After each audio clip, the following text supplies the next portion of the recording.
송인택 울산지검장이 국회의원들에게 검경 수사권 조정안을 강도 높게 비판하는 이메일을 보냈습니다. 국민의 대표에게 드리는 검찰개혁 건의문이라는 제목으로 정부와 여당이 추진 중인 검찰개혁안에 사실상 반발하는 내용입니다.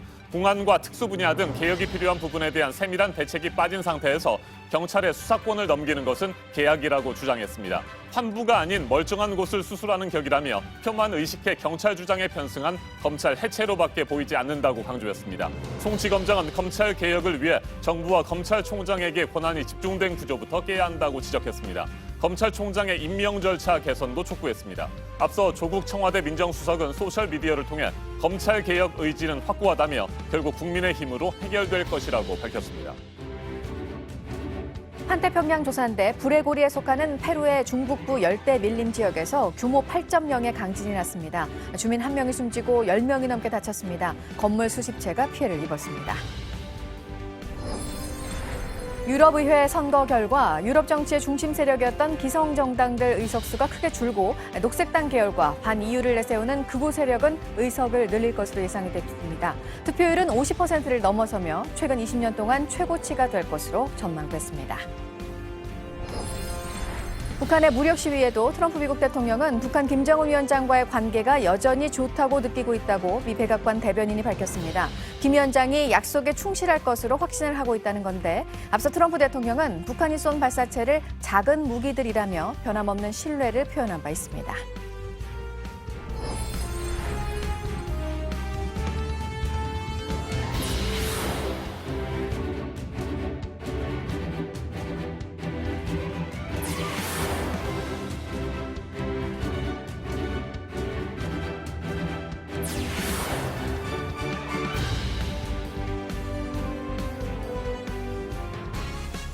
국회에서 패스트트랙으로 상정된 검찰개혁 방안은 환부가 아닌 멀쩡한 곳을 수술하려는 것으로 많은 검사가 이해하고 있다. 현직 검사장이 이 같은 내용을 담은 이메일을 어제 저녁 전체 국회의원에게 보냈습니다. 검경 수사권 조정 법안을 비판하고 구체적인 검찰개혁 방안을 정리한 내용들입니다. 송인택 울산지검장은 문서 파일로 첨부된 건의문에서 공안과 특수 분야에 대한 세밀한 분석과 대책 마련이 우선이라고 주장했습니다. 검찰총장의 임명 절차 개선 필요성도 강조했습니다. 네, 검찰개혁은 거스를 수 없는 시대적 과제이고 개혁이 이루어지길 기대하지만 어떤 수사 때문에 검찰이 비난을 받게 된 것인지부터 논의를 해서 처방이 이루어져야 할 것이라고 했습니다. 현직 검찰 간부로서 하기 어려운 강도 높은 발언들을 공개적으로 한 것이라서 관심을 모으고 있습니다. 5월 27일 월요일 아침엔 이윤석 기자가 보도합니다. 송인택 울산지검장이 어제 저녁 국회의원 전원에게 이메일을 보냈습니다. 국민의 대표에게 드리는 검찰개혁 건의문이란 제목입니다. A4 용지 14장에 이르는 긴 글이었습니다. 송 지검장은 자유한국당을 제외한 여야 4당이 패스트트랙 안건으로 지정한 검경 수사권 조정안을 비판했습니다. 수술이 필요한 공안과 특수 분야를 어떻게 개혁할 것인지는 덮어버리고 검사제도 자체에 칼을 대는 전혀 엉뚱한 처방이라고 지적했습니다. 검찰개혁 논의를 촉발시킨 공안과 특수 분야에 대한 세밀한 분석과 대책 마련이 우선이라는 겁니다. 송 지검장은 수사구조 개혁을 선거제도와 연계시켜 정치적 거래 대상으로 전락시켰다며 표만 의식해 경찰 주장에 편승한 검찰 해체라고도 주장했습니다. 검찰총장 임명 절차 개선 필요성도 언급했습니다. 송 지검장은 신망과 존경을 받는 분이 임명될 수 있도록 해야 한다며 현직 검사가 아닌 사람을 검증한 다음 국회의 동의 절차를 거쳐 임명해야 한다고 제안했습니다. 송 지검장은 검찰총장 지휘권의 엄격한 제한을 강조하기도 했습니다. 이런 가운데 조국 청와대 민정수석은 소셜미디어를 통해 검찰개혁 의지를 재차 강조했습니다. 조 수석은 노무현 정부 시절과 현재를 비교하며 당시나 지금이나 개혁 의지의 확고함은 동일하다며 지금은 국민의 지지가 더 높고 당정청의 협력과 단결도 훨씬 튼실하다고 말했습니다. JTBC 이윤석입니다. 도널드 트럼프 미국 대통령은 김정은 북한 국무위원장이 비핵화 약속을 지킬 것이라는 확신을 갖고 있다. 트럼프 대통령의 일본 방문을 수행하고 있는 세라 샌더스 백악관 대변인이 미 MBC 방송과의 인터뷰에서 이같이 밝혔습니다. 어떤 의미인지 안태훈 기자가 짚어드립니다. 지난 4일과 9일 북한은 잇따라 단거리 발사체를 쐈습니다. 그럼에도 트럼프 대통령은 김정은 위원장과 본인의 관계가 여전히 좋다고 느끼고 있다고 샌더스 대변인이 미 NBC 방송과의 인터뷰에서 밝혔습니다. 그러면서 김정은 위원장이 비핵화 약속에 충실할 것이라고 트럼프 대통령은 확신한다고 말했습니다. 한반도와 가까운 일본에 와서 북한의 비핵화를 거듭 강조한 것입니다. 북한을 자극하지 않으면서도 비핵화 협상의 문이 열려 있다는 메시지를 전한 것으로 보입니다. 앞서 트럼프 대통령은 우리 시간 어제 오전 트위터를 통해 북한이 쏜 발사체를 작은 무기들이라고 지칭하며 의미를 축소하기도 했습니다. 샌더스 대변인도 트럼프 대통령의 트윗을 언급하며 북한의 일부 행위가 대통령을 신경 쓰이게 하는 것은 아니다라며 궁극적인 목표, 즉 한반도 비핵화를 향해 계속 밀고 나갈 것이라고 밝혔습니다. 또 북한뿐 아니라 최근 불거진 중국과 이란 문제에 대해 트럼프 대통령은 그들 나라와 실제로 무언가를 하고 싶어 한다며 과장된 말만으로 넘어가는 게 아니다라고 설명했습니다. 샌더스 대변인은 이어 북미 정상회담에서 성과가 없었다는 지적에 대해 북한의 중장거리 미사일 실험 중단과 미군 전사자 유해 송환 등의 성과를 거듭 강조했습니다. JTBC 안토니입니다. 미중 무역 갈등의 불길이 관세에서 환율로 옮겨붙고 있습니다. 중국 금융당국 수장은 직접 나서서 위안화 환율이 오른 것은 중국이 아니라 미국 탓이라고 비판했습니다. 중국 관영 매체들 역시 미국에 대한 비판 수위를 높이고 있습니다. 이주찬 기자입니다. 고수칭 중국 은행보험감독관리위원회 주석은 이달 위안화 가치가 급락한 건 미국이 무역 마찰을 부추겨 시장 심리에 영향을 줬기 때문이라고 주장했습니다. 고 주석은 중국 금융당국의 수장입니다. 미국이 중국을 겨냥해 환율을 조작하는 나라에 관세를 매기겠다고 하자 직접 반박하고 나선 겁니다. 고 주석은 그러면서 위안화를 공매도하는 투기 세력은 반드시 거대한 손실에 맞닥뜨리게 될 것이라고 경고했습니다.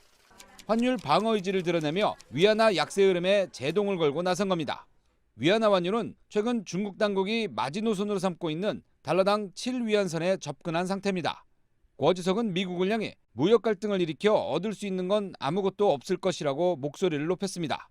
이어 미국이 자국 기술을 도둑질한다고 중국을 비난하는 것은 현대판 패권주의이며 인민에 대한 모욕이라고 주장했습니다. 중국의 관영 매체들도 일제히 비난 수위를 높였습니다. 중국 공산당 기관지 인민일보는 열흘 넘게 미국을 비판하는 기사를 이어갔고 신화통신은 미국이 경제 주권을 침범하고 있다고 주장했습니다. CCTV는 오전 뉴스 시작과 함께 중국 국가인 의용군 행진곡을 틀고 있습니다. JTBC 이주찬입니다. 미국과 중국의 무역 갈등이 치열하게 이어지면서 중간에 낀 우리의 입장은 더욱 난처해지고 있습니다. 화웨이 퇴출에 동참할 경우 악몽 같은 사드 사태가 재현될 수 있다는 걱정도 나옵니다. 화장품이나 면세점 등 중국과 밀접한 우리 기업의 시가총액은 지난주 2조 6천억 원가량 사라졌습니다. 최재원 기자입니다. 미국이 화웨이 퇴출에 한국의 동참을 요구하고 있다는 관측에 시장은 예민하게 반응했습니다. 지난 한 주 동안 화장품, 면세점 등 중국 소비 관련 17개 종목의 주가는 평균 8.16% 떨어졌습니다. 같은 기간 코스피가 0.51% 내린 것을 감안하면 낙폭이 두드러집니다. 시가총액으론 2조 6천억 원 가까이가 사라졌습니다. 중국에 진출한 화장품 유통업체 등은 사드 사태 당시 이른바 한한령의 표적이었습니다. 한국이 화웨이 제재에 동참할 경우 이들 업체가 또 보복을 받을 수 있다는 우려가 시장에 퍼진 겁니다. 2016년 사드 배치 때는 넉 달간 중국 관련 주요 10개 종목의 시가총액만 13조 원 넘게 떨어졌습니다. 화웨이 퇴출이 현실화할 경우 국내 통신업체의 타격도 커질 수 있습니다. LG U+는 5세대 이동통신망에 화웨이 통신 장비를 사용하고 있습니다. 한창 5세대 통신망을 늘려가야 하는 상황에서 복병을 만난 겁니다. KT, SKT 등 다른 통신사들도 은행 ATM기 연결망 등에 화웨이 장비를 쓰고 있습니다. JTBC 최재훈입니다. 태평양을 둘러싼 불의 고리에 속해 있는 나라인 남미 페루에서 강진이 났습니다. 규모 8.0이었습니다. 수십 채의 건물이 피해를 받고 사망자도 1명 있는 것으로 전해졌습니다. 연지환 기자가 보도합니다. 방범용 카메라 화면이 요동치기 시작합니다. 진열된 물건들은 우수수 떨어집니다. 곳곳에서 건물 파편들이 나뒹굽니다. 사람들은 건물 밖으로 쏟아져 나왔습니다. 근처 공연장에선 음악이 멈추고 비명이 시작됩니다. 현지 시간 26일 새벽 2시 40분쯤 페루 중북부 로테토주 라구나스에서 남동쪽으로 75.6km 떨어진 지점에서 규모 8.0의 강진이 발생했습니다. Un niño de 11 años y un adulto de 58 años con lesiones en cabeza. 폭탄을 맞은 듯 벽은 쏟아져 뻥 뚫렸습니다. 학교와 병원 등 지금까지 최소 50채 넘는 건물이 피해를 봤습니다. 일부 지역에선 정전도 이어졌습니다. 진동은 페루 전역과 콜롬비아, 에콰도르에서도 감지됐습니다. 진원의 깊이는 109.9km로 비교적 깊어 쓰나미 위협은 없었습니다. 외교부는 주 페루 대사관에 접수된 우리 국민 피해는 없다고 밝혔습니다. 이른바 불의 고리에 위치한 페루에선 크고 작은 지진이 계속돼 왔습니다. 이달 초 남부에선 규모 5.0 지진이 지난해 1월엔 규모 7.3 지진이 발생해 2명이 숨지기도 했습니다. JTBC 연지원입니다. 네, 마무리가 된 유럽 의회 선거 소식입니다. 바로 전 선거였던 2014년에는 투표율이 사상 최저였는데 이번에는 50%를 넘어서면서 최근 20년 동안 가장 높을 것으로 보입니다. 선거 결과와 관련해서는 기성 정당인 중도 우파와 중도 좌파가 세력을 크게 잃을 것으로 지금 예상이 되고 있습니다. 반면에 반EU를 내세우는 극우 정치 세력, 또 녹색당은 약진할 것으로 전망됐습니다. 조민중 기자가 전합니다. 지난 23일부터 나흘 동안 치러진 유럽의회 선거에서 중도 우파와 중도 좌파가 크게 세력을 잃을 것으로 예측됐습니다. 반면 극우 포퓰리스트 정당과 녹색당은 약진할 전망입니다. 유럽의회가 EU 28개 회원국 가운데 11개국의 출구조사와 17개국의 선거 전 여론조사를 분석한 결과입니다. 전체 751석 가운데 중도 우파 성향 유럽 국민당 그룹이 173석을 얻어 제1당을 유지할 것으로 예상됐습니다. 하지만 이는 현재 의석수보다 43석이 줄어든 겁니다. 중도 좌파 성향의 사회당은 현재 의석수보다 39석 적은 147석을 얻을 것으로 보입니다. 이 두 당을 합쳐도 과반인 376석에 미치지 못해 수십 년 동안 이어져온 두 당의 지배체제는 무너지게 됐습니다. 반면 반난민능을 내세운 극우 포퓰리스트 세력은 현재 의석수보다 17석이 늘어난 171석을 얻을 것으로 전망됐습니다. 녹색당 계열도 현재 의석수보다 34석이 많은 102석을 차지할 것으로 관측됐습니다.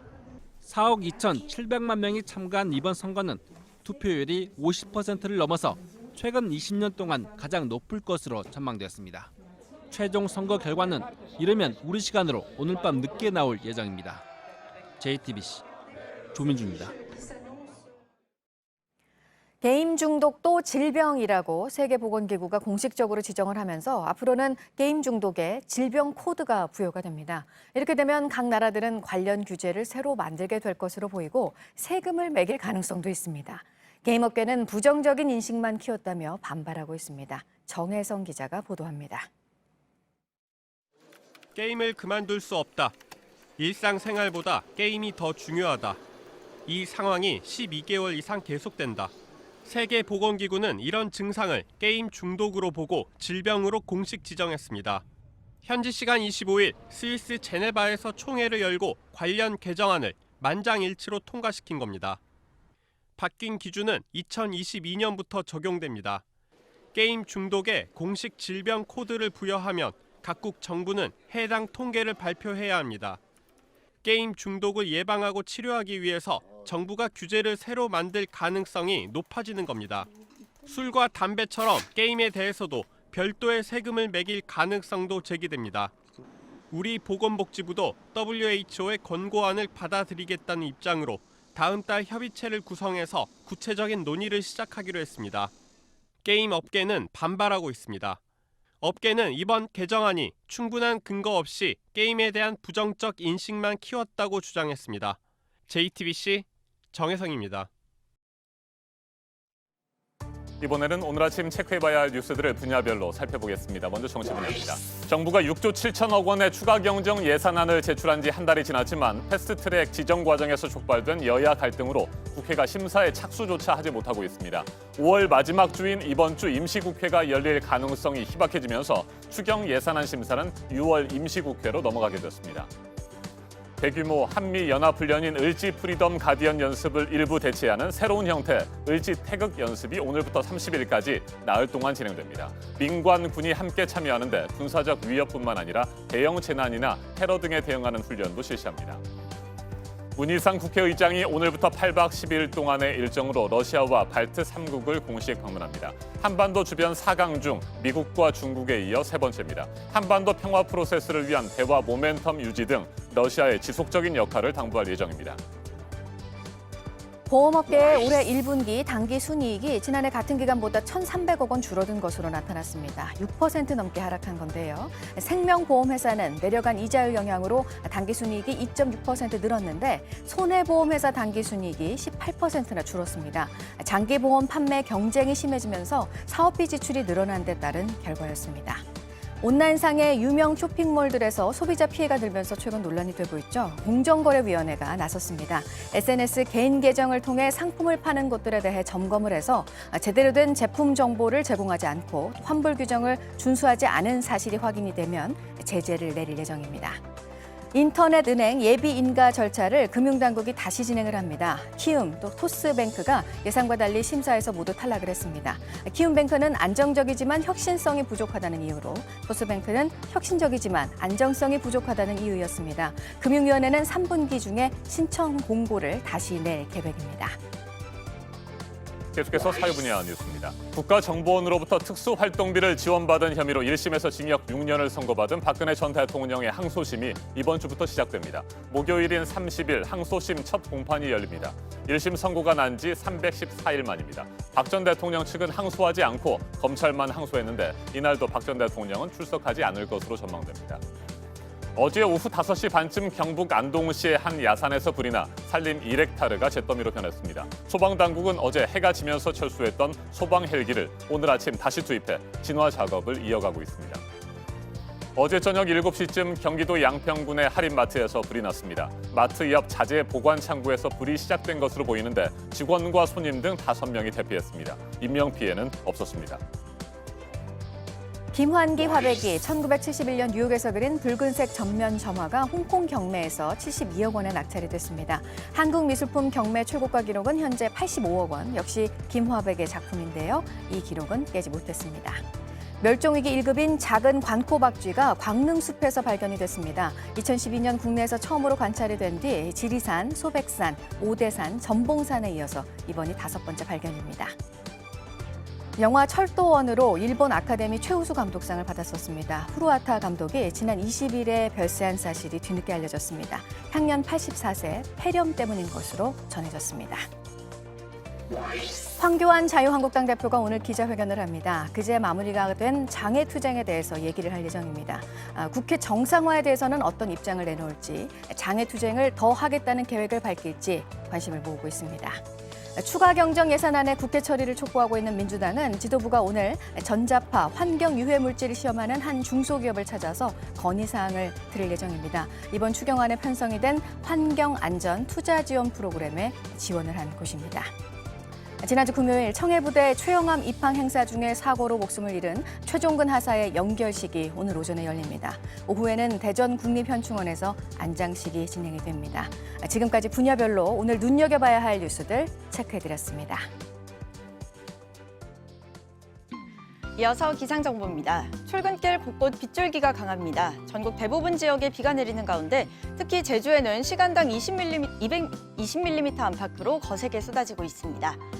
비는 늦은 오후 서쪽 지역부터 그치겠는데요. 오늘 폭우와 강풍 모두 주의하셔야겠습니다. 남해안과 지리산 부근, 제주 남부에는 호우주의보가, 제주 산간 지역에는 호우경보가 발효 중이고요. 호남 서해안과 남해안, 또 제주에는 강풍주의보도 내려져 있습니다. 호우경보가 발효 중인 제주 산간 지역에는 비가 200mm 이상 쏟아지겠습니다. 그 밖에 산간을 제외한 제주와 남해안에는 최대 80mm, 많은 곳은 100mm 이상 예상되고요. 호남과 경남에는 최대 60mm로 남쪽 지역으로 갈수록 강수량이 많겠습니다.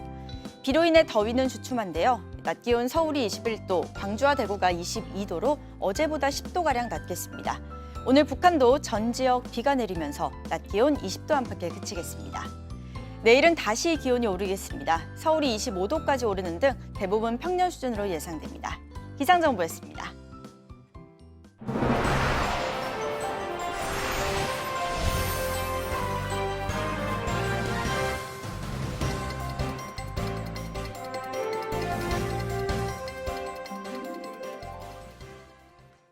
김해 봉하마을 인근 조선 기자재 공장에서 났던 큰 불이 발생한 지 7시간이 지난 어젯밤 9시 15분쯤 완전히 꺼졌습니다. 소방대원들은 불씨가 남아있을 수 있다며 밤새 확인 작업을 이어갔습니다. 불 때문에 주민들은 창문을 닫고 집 밖으로 나오지 않거나 아예 대피하기도 했습니다. 구석찬 기자입니다. 푸른 하늘이 시커먼 연기로 뒤덮입니다.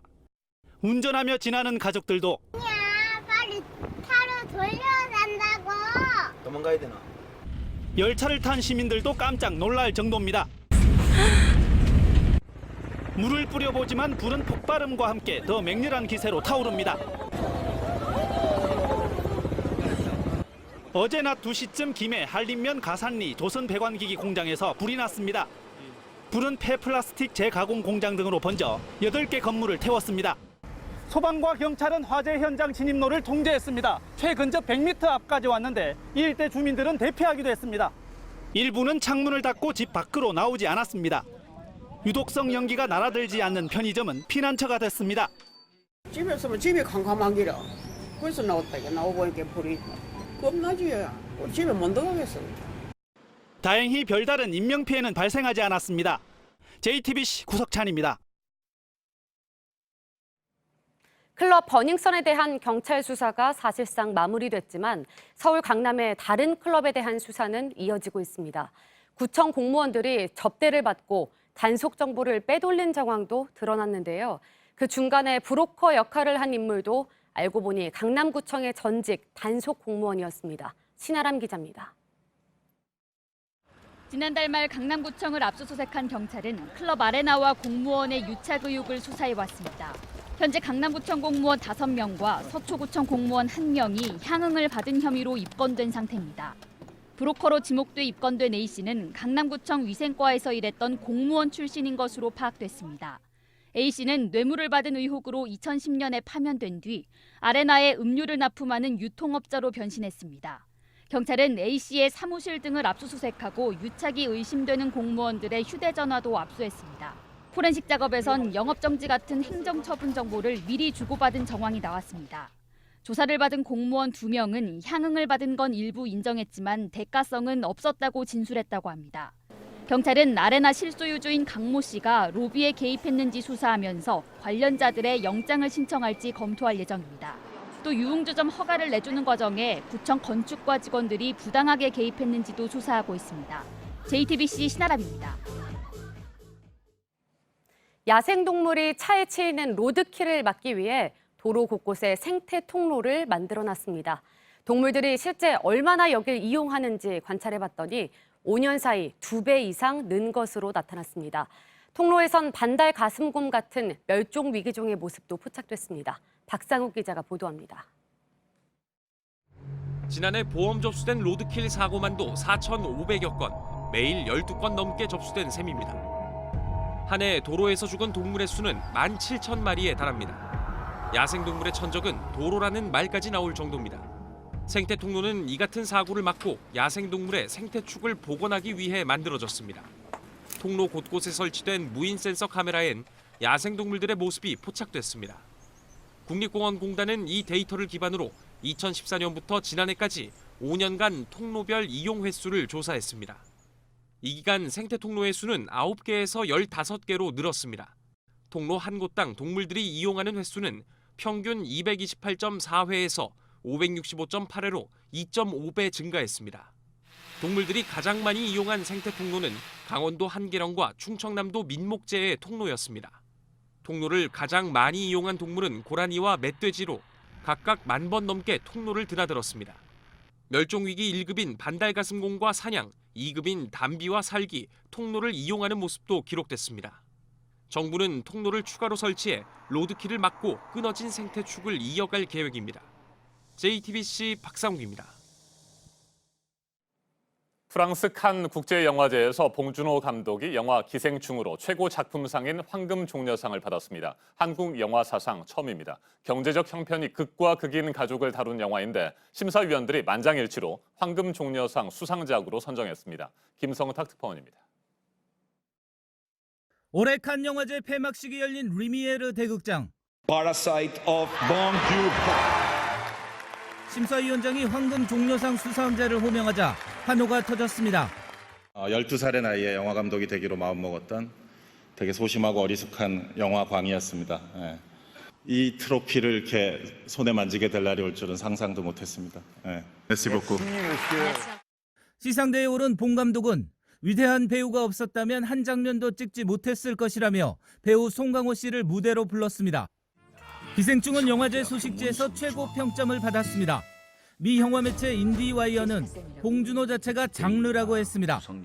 시상식이 있기 전에 봉 감독에게 참석 요청이 와 이창동 감독이 영화 시로 각본상을 받은 지 9년 만에 본상 수상이 예고됐습니다. 우리 시대의 모습을 담고 있지 않나라는 지점. 훌륭한 감독과 계속 작업을 할 수 있다라는 것이 행운을 넘어서 이게 되게 큰 복을 받는 그런 느낌이죠.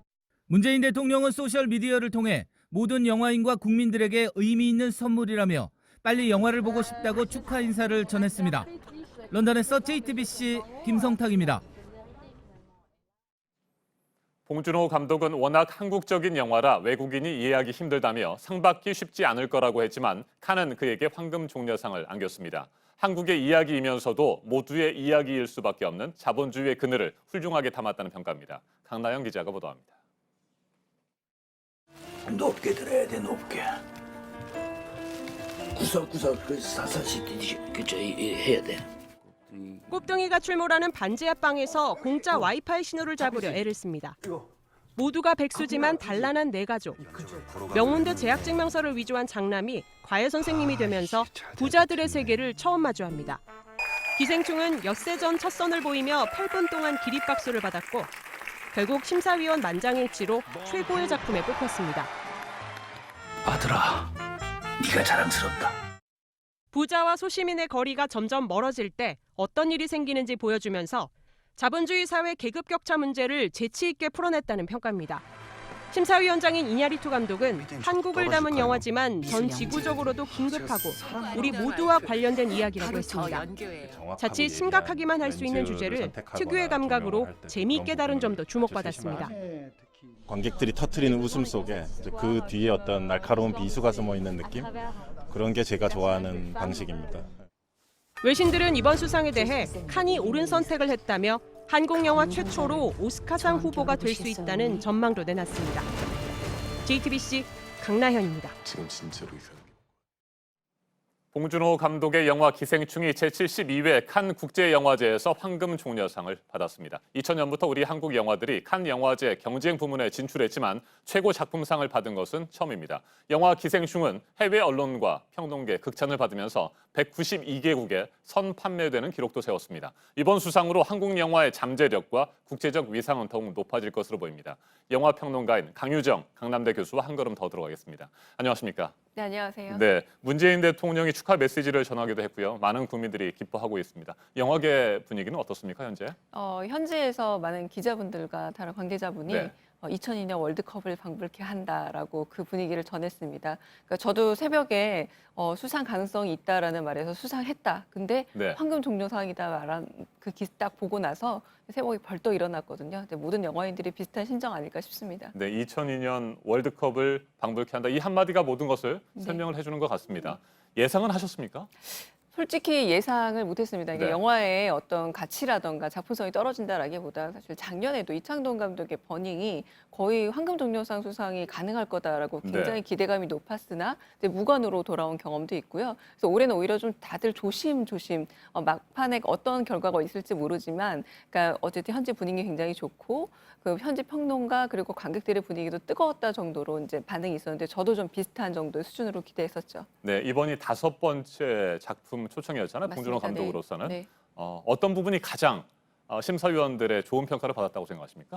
사실 봉준호 감독은 굉장히 사회학적 상상력을 가진 영화 미학자입니다. 네. 무슨 말이냐면 봉준호 영화 감독의 작품 안에는 언제나 한국 사회에 대한 날카로운 분석이 밑바탕에 깔려 있는데요. 이를테면 괴물 같은 경우도 이제 한강을 그냥 일상의 공간이 아니라 어떤 가족에게는 삶의 배경, 네. 하지만 어떤 누군가에게는 또 여가선용의 공간이지만 거기에 괴물이 나타나면서 굉장히 다른 공간, 재난의 공간으로 바뀌게 되거든요. 네. 근데 이런 부분도 마찬가지로 마찬가지. 하지만 그 영화는 장르적으로 괴수 영화입니다. 그러니까 뭐 고질라나 이런 네. 영화들처럼 괴물이 나오는 영화였다는 건데 바로 이제 봉준호 감독 언제 사회학적 상상력을 갖고 있지만 대중적인 장르 문법으로 풀어내는 것. 아하. 이거는 대단한 재능이 아닐까라는 생각이 듭니다. 네, 사회학적 상상력을 갖춘 감독 이렇게 말씀을 해주셨습니다.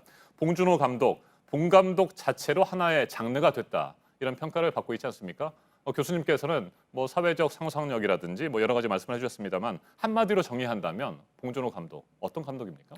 봉준호 감독은 언제나 모험을 두려워하지 않는 새로움을 네. 추진하는 감독입니다. 왜냐하면 지금 방금 말씀하셨지만 한 번도 같은 장르에 머무른 적이 없어요. 계속 다음 영화에는 다른 장르로. 근데 그럼에도 불구하고 이거는 봉준호식 장르지 기존에 있던 장르랑 또 다릅니다. 네, 그런 점에서 아마 봉준호는 장르다라는 평가를 받기도 했지만 저는 언제나 새로운 모험을 주저하지 않는 감독이다라고 말하고 싶습니다. 봉준호 감독 자체로 하나의 장르가 됐는데 이 장르가 계속해서 진화한다 이렇게 볼 수 있겠군요. 봉준호식으로 계속해서 재구성하고 재창조해나가는 거죠. 네, 봉준호 감독이 황금 종려상을 받는 자리에서 이렇게 얘기를 했습니다. 위대한 배우들이 이룬 성과다. 뭐 그 중에서 빼놓을 수 없는 배우 송강호 씨입니다. 송강호 배우는 어떤 배우입니까? 송강호 씨는 저는 한국 영화 이미 자산이다라고 네. 표현을 하고 싶습니다. 조감독 시절에서부터 만났다고 해요. 이제 오디션을 보면서 이제 오디션 탈락을 알리는 조감독으로 봉준호 감독과 처음 만났다고 하는데요. 단역을 지원했는데 떨어졌다는 맞습니다. 얘기죠. 네, 근데 송강호 그 배우 같은 경우는 사실은 이런 얘기도 있어요. 내가 칸에 갈 때마다 맨손으로 돌아오진 않았다. 네. 그러니까 칸에 그렇게 자주 갔다라는 건 이미 한국 영화에서 굉장히 중요한 배우가 됐다는 뜻이고요. 저는 무엇보다도 한국의 아주 평범한 얼굴을 대변하는 한국의 얼굴이 된 바로 배우가 송강호가 아닌가 싶습니다. 네, 이 영화 기생충 하루라도 빨리 보고 싶은 마음 많은 분들이 갖고 있을 거예요. 송강호 씨 말고 이번 영화에서 주목할 만한 물론 많은 모든 배우들이 고생하고 힘썼겠습니다만 어떤 배우들을 또 꼽을 수 있겠습니까? 저는 이 영화에서 아무래도 이제 새롭게 등장하고 있는 최우식 배우라던가 네. 박소담 배우의 얼굴을 좀 주목해 보면 어떨까 싶습니다.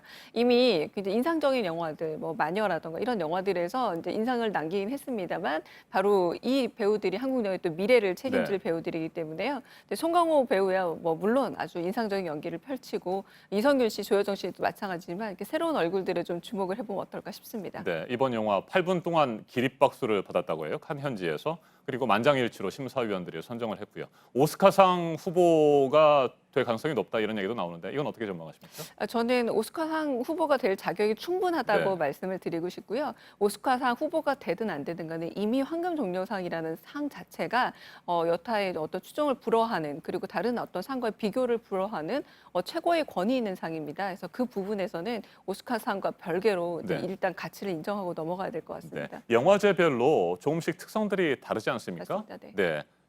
칸하고 오스카상은 어떻게 좀 다릅니까? 특히 칸 같은 경우는 약간 영화 미학의 프론티어 네. 가장 앞에 나와 있는 전위적인 예술상이라고 볼 수 있겠습니다. 그러니까 새로운 어떤 시대적 흐름에 대해서 어떤 영화적인 모습을 보여주고 있는가를 주목하고 있기도 네. 하고요. 저 무엇보다도 다양한 대륙의 영화들 그리고 영화계 로컬이라고 할 수 있는 부분에 대해서도 끊임없이 주목을 하고 있는 영화제라고 할 수 있습니다. 근데 오스카 영화상 같은 경우에는 아무래도 이제 외국어 영화상에 주로 이제 많이 네. 얘기를 하게 되게 됐는데요. 좀 더 보편적이고 인류애적인 휴머니즘적인 가치를 좀 내세우고 있기 때문에 칸에서 얘기하는 좀 더 날카로운 사회 비판적 요소와는 조금 대조되는 어떤 수상 네. 분위기를 갖고 있습니다. 네, 이번 72회 칸 영화제에는 경쟁 부문에 21개 작품이 응모를 했고요. 초청을 받았습니다. 쿠엔틴 타란티노 감독 그리고 켄 로치 감독 뭐 이런 감독들이 최고 작품상에 뭐 후보로 오르지 않았습니까? 그래서 이번에 너무 쟁쟁하다. 네. 그래서 또 뭐 짐자무시 감독 이런데 여러 감독들이 또 새로운 작품들을 내놨고요. 뭐 사실 다르덴 형제도 이미 수상 경력이 있습니다. 근데 칸 같은 경우에 이미 수상했다고 해서 다시 황금종려상을 주지 네. 않는 그런 영화제가 아니기 때문에 이번에 어쩌면 좀 그 봉준호 감독이 어려울 수도 있겠다 생각이 들었는데 봉준호 감독이 경쟁 부분에는 오히려 두 번째입니다. 네. 2017년 옥자로 가고 나서 이번에 두 번째인데요. 2017년에 또 화제가 됐던 거는 넷플릭스 영화로 그곳에 가서 이게 영화가 정말 네. 우리가 수상을 할 수 있느냐 없느냐의 논란까지 뜨거웠는데 근데 저는 이런 새로운 시도까지 모두 포함해서 봉준호 감독이 가지고 있는 영화적인 안정성과 새로운 시도에 대한 모험성을 모두 봐서 이번 수상 결과가 나오지 않았을까 좀 짐작을 해봅니다. 네, 저도 그 넷플릭스 옥자 영화를 봤었는데 굉장히 흥미로우면서도 또 사회적인 주제를 가지고 있는 그런 맞습니다. 영화였어요. 네, 어떤 유전자 변형으로 인해서 우리의 먹거리 문제를 해결하기 위해서 네. 우리가 얼마나 자연의 질서에 손을 대는가의 문제를 다루고 있고요. 그리고 잘 아시다시피 그 영화는 외국인 배우들이 많이 출연을 했죠. 네. 한국 배우들도 출연을 했지만 일단 그 봉준호 감독이 세계적인 영화 시스템 안에서 영화를 만드는 걸 설국열차 이후에 또 한 번 또 시도를 했고 성공적으로 보여줬다라는 겁니다. 네, 그런 부분에서 우리 한국 영화에 끼치는 영향도 상당하다고 보여집니다. 네, 이번 칸 영화제에 대해서 한 가지만 더 좀 살펴보면요. 르피가로, 칸의 선택, 황금 종려상을 빼고 모두 잘못됐다. 이렇게 보도를 했는데 이건 왜 그렇습니까? 좀 올해 좀 화제가 좀 드문 영화제다라는 평가도 있었습니다. 그러니까 봉준호 감독은 이번에 두 번째지만 사실 굉장히 신인 감독들도 많이 포진되어 있었고요. 한편으로는 굉장히 거장 감독들이 있었지만 지금 말씀하신 의도는 거장 감독들은 그렇게 새로운 모습을 보이지 못했고 또 신인 감독들은 또 우리 영화가 기대하고 있는 완전히 전위적이고 새로운 칸이 추구하는 아주 전폭적 예술성이 좀 따르지 못했다. 기생충이 오히려 현대 사회, 그러니까 양극화로 얘기될 수 있는 이제 자본주의 세계의 어떤 이면을 보여주면서도 블랙 코미디로서 영화적 요소를 또 강조했거든요. 그런 점에서 굉장히 만족한 데 비해 다른 경쟁작들은 좀 평범했다라는 의미가 아닐까 싶습니다. 네, 이번 칸 영화제에 초청된 또 다른 작품 악인전이 있잖아요. 이건 어떻게 좀 생각하시는지 궁금하고요. 세계 영화 무대에서 한국 영화의 현 주소는 지금 어떻습니까? 한국 영화의 현 주소가 아니라 과거 주소부터 이미 네. 한국 영화는 멸시할 수 없고 무시할 수 없고 꼭 참조해야만 하는 아주 네. 필수 사항이 된 건 이미 오래 전입니다. 그런데 이를테면 이제 황금 종려상까지 수상함으로써 정말 세계 3대 영화제의 가장 최고 권위상을 모두 섭렵을 했다라는 그런 의미가 있겠고요. 악인전 같은 경우에는 아웃 오브 컴피티션, 그러니까 경쟁 외의 부분이라고 네. 할 수 있습니다. 여기는 조금 더 약간 대중적인 한국 영화의 흐름을 또 깐느가 주목하고 있다라는 의미이기도 하고요. 이미 127개국에 또 선판매되기도 했습니다. 무슨 말이냐면 한국의 영화의 예술적 흐름뿐만 아니라 한국 영화 시장도 깐느가 주목하고 있다는 거고요. 이는 분명 깐느뿐만 아니라 세계 영화 시장이 한국 영화의 흐름을 굉장히 주목하고 있다라는 어떤 흔적으로 볼 수 있을 듯합니다. 네, 봉준호 감독의 영화 기생충 이번 주에 개봉을 합니다. 목요일 날 30일인데. 개봉을 합니다. 네. 어떤 부분을 좀 주목해서 보면 더 재밌게 이 영화를 볼 수 있을까요? 블랙 코미디라는 점을 꼭 말씀드리고 네. 싶어요. 아마 웃기기도 하고 어색하기도 하고 냉소적인 부분이 분명 있을 겁니다. 하지만 봉준호 감독은 우리나라에만 있는 주거 형태 반지하라는 이야기를 깐느에서도 했어요. 어떻게 보자면 세계 상류층이 살고 있는 주거 형태는 다들 비슷합니다. 높은 곳에 의리의리하게 산다면 어떻게 보자면 바로 이 반지하와 같은 한국에만 있는 특수한 주거 형태가 한국뿐만 아니라 세계의 어떤 다른 모습을 다 포함할 수 있을 텐데요. 그들의 삶이 어떻게 우스꽝스럽지만 좀 날카롭게 묘사되고 있는지 그 블랙 코미디적 요소를 좀 놓치지 않는다면 흥미롭게 볼 수 있지 않을까 싶습니다. 알겠습니다. 여기까지 듣죠. 영화평론가 강유정 강남대 교수였습니다. 말씀 잘 들었습니다. 네, 감사합니다. 봉준호 감독은 2006년 영화 괴물을 시작으로 칸 영화제의 초청을 잇따라 받으면서 전 세계 영화 팬들의 관심을 모았습니다. 최고 권위의 영화제는 봉준호 영화의 어떤 부분에 주목했을까요? 권근영 기자가 보도합니다. 가장 영예로운 순간 봉준호 감독이 찾은 사람은 배우 송강호였습니다. 머릿속은 그냥 블랭크 상태로 아무것도 없는데 강호 형님이 나를 꽉 껴안더라고. 그래서 그 육체적인 흔들림이 막 왔지. 단역 오디션에 떨어진 배우와 조 감독으로 만난 두 사람은 몇 년 뒤 영화 살인의 추억으로 한국 영화 전성시대를 열었습니다. 밥은 먹고 다니냐? 끝내 범인이 잡히지 않는 스릴러에 이어 한강에 괴수가 등장하는 가족 영화로 1,300만 관객을 모았습니다. 괴수와 가족, 그리고 모성과 범죄, 어울리지 않는 것을 뒤섞는 것이 봉 감독의 장기였습니다. 사실은 우리 아들이 안 그랬거든요. 끝없이 달려야 하는 열차 속 머리칸과 꼬리칸의 계급 구조를 우리 시대에 빗댔고 넷플릭스 영화를 처음으로 칸에 발표해 스크린에서 상영되지 않아도 영화인가 하는 질문을 불러왔습니다. 관습을 깨고 장르를 뒤섞고 약자엔 따뜻하되 사회엔 비판의 끈을 놓지 않는 봉 감독의 모험. 최고권위 영화제가 그를 주목하는 이유입니다. 밤이 늦었으니 집으로 돌아갑시다. 감사합니다. 렛츠고. 봉준호의 빛나는 밤은 계속됩니다. JTBC 권근영입니다. 네, 다음 소식입니다. 저희가 지난주에 집중 보도를 해드렸습니다. 한미 정상 간의 통화 내용을 자유한국당 강효상 의원에게 유출한 외교관. 일정을 앞당겨서 어제 국내로 들어오면서 오늘부터 추가 조사가 이뤄질 것으로 보입니다. 앞서 주미 대사관에서 감찰단이 대부분의 조사를 한 것으로 알려졌고요. 조사를 마치는 대로 외교부는 인사조치와 징계 절차를 밟을 예정입니다. 김민관 기자가 보도합니다. 1차 조사 결과를 확인한 강경화 외교부 장관은 기밀 누설에 의도성이 있다고 판단했습니다. 기밀을 그렇게 대외적으로 유출을 할 때는 여러 가지 지금 1차적인 조사를 봤을 때 그게 의도가 없이 그랬다고는 보기 어렵습니다. 철저한 조사 뒤에 엄중한 문책도 예고했습니다. 가장 큰 의문은 보안의 중요성을 잘 아는 고참 외교관이 위험을 무릅쓰고 외교 기밀을 유출한 배경입니다. K참사관이 자진해서 한미 정상의 통화 내용을 강효상 의원에게 건넸는지 아니면 강 의원이 K참사관에게 유출을 적극적으로 먼저 요청했는지가 관건입니다. 형법에는 누설 목적으로 외교상의 기밀을 탐지 또는 수집한 자도 기밀을 누설한 자와 똑같이 처벌할 수 있도록 했습니다. 강 의원이 공개할 목적으로 K참사관에게 정상 통화 내용을 요청했다면 형사처벌될 수도 있습니다. 한미 정상의 통화 내용 말고도 다른 외교 기밀이 누설됐는지도 밝혀내야 할 부분입니다. 강효상 의원은 정의용 국가안보실장이 존 볼턴 미국 국가안보보좌관에게 회동을 타진했다가 거절당했다고 주장한 바 있습니다. JTBC 김민관입니다. 한편 강효상 의원을 옹호하고 있는 자유한국당은 한미 정상의 통화 내용이 기밀이라면 외교부의 기강회의를 문제 삼아야 한다고 하고 있습니다. 민주당은 강 의원의 불법을 입증한 발언이라며 반박했습니다. 김태영 기자입니다. 나경원 자유한국당 원내대표는 외교부 책임론을 주장했습니다. 기밀이라면 그 기강회의 강경화 장관 그리고 조윤재 주미대사부터 책임을 물어야 되는 거 아닙니까, 여러분? 기밀이라면 이란 전제를 붙였지만 자유한국당은 유출된 정상통화 내용을 토대로 구걸 외교라고 비판해왔습니다. 민주당은 바로 반박했습니다.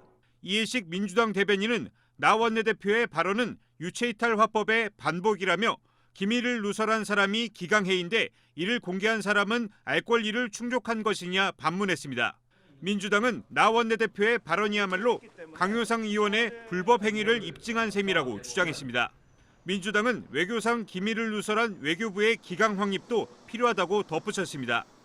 박지원 민주평화당 의원 역시 최근 소셜미디어를 통해 통화 내용 유출의 1차 책임은 외교부에 있다면서도 한국당이 진정한 보수 정당이라면 당 소속 의원에게도 응분의 조치를 취해야 한다고 주장했습니다. JTBC 김태영입니다.